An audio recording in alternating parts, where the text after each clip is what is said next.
Hi. Some people saw the post that we made about the sulphur spinner. That's one of my favorite patterns, and I figured I'd just make a video showing you guys how to do it. Pretty simple tie, but really catches some picky trout. Headed out to fish this hatchery in a couple weeks and tying up a few flies for it. So, start out with our amber colored thread. I use this underneath the cream dubbing because it kind of bleeds through once it gets wet and really brings that sulfur color through on the fly. So first thing we do, I actually like on this, and I'll tell you later, to leave a long tag end of your thread. So build your thread base all the way to the back. Leave your tag in because when you're using these mayfly tails, it helps you to split them.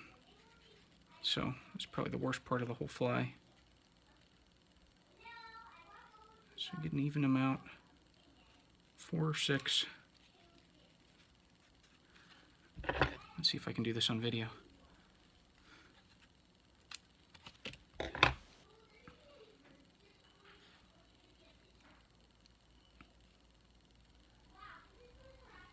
a couple extra. And then you just tie them in. Tie them about the length, if not a little bit shorter, of the hook. When you're looking at these naturals, their tails can be fairly long. And of course, I'm struggling tying them in. Here we go. You can always adjust them a little bit once you put them in there. Tie them down. And then what you need to do, if I can actually do it, is you take this thread,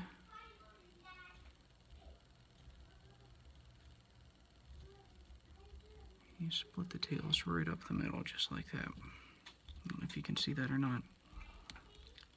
Pull it tight and split your tails pretty nice. If you can see it a little better there. So there you go. Finish it off. Cut it out. And next,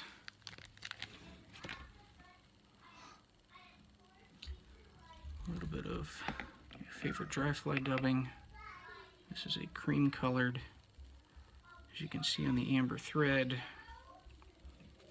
I'll look at it and see if you can kind of see it bleed through, but really gets that nice sulfur color once you're all done. Hopefully my screaming kids upstairs won't interrupt the video too much. Getting ready for lunch up there. Okay, so a little less thread there, a little bit more control. Tie it all the way to the back. Make a nice even wrap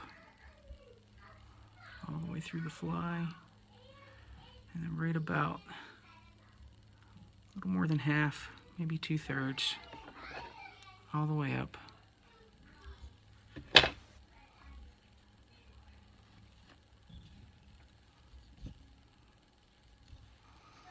And then what you do here for your foam backpack, just tie a small, or cut a small piece of orange foam, tie it in going that way so you can wrap it over top.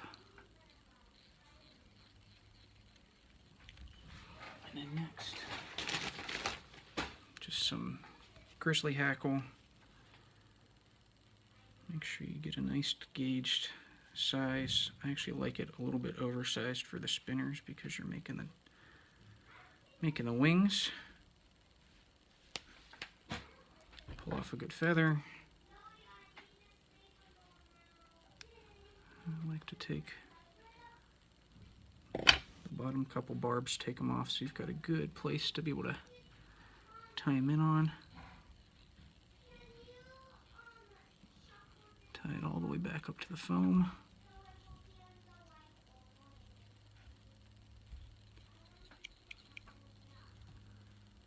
And then when you're wrapping, make sure every wrap goes directly in front of the other. You can use some hackle pliers if you want. And then finish up. Once again, the crying kid's upstairs.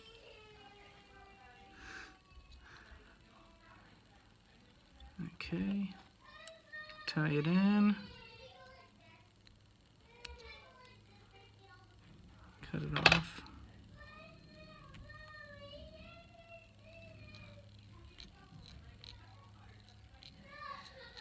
Okay,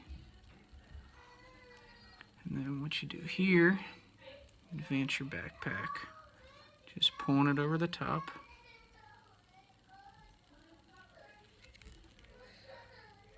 There you go. So you can see that right over the top there. Sorry, it's a little blurry. Snip it off.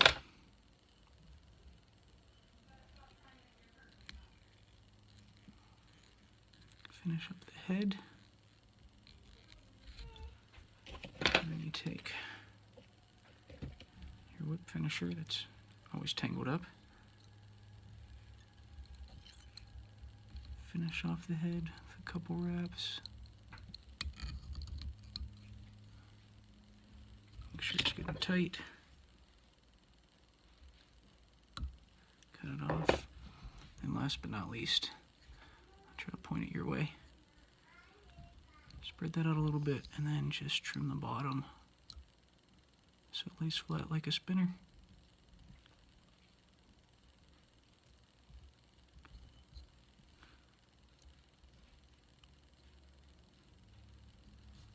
And that's it. Couple last barbs there. But yeah, this is a great pattern. I'm headed to Spring Creek right in Pennsylvania here in about 2 weeks.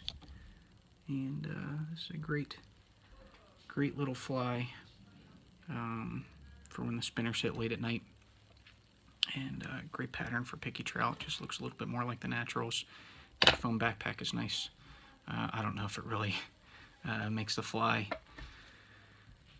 that much more buoyant, but you can see on here that it makes it a little bit nicer of a sighter for a smaller fly. I mean, it's a 16, sometimes down to 18s depending on the hatch in your area, but it's a good overall pattern. So tie some up. Go ahead and look on our site for those barbless hooks. We just added them last fall, and have a good selection there. And then also we've got some other flies coming up. We don't have that pattern, but look forward to having that on the site in the future once we get some people to tie them for us.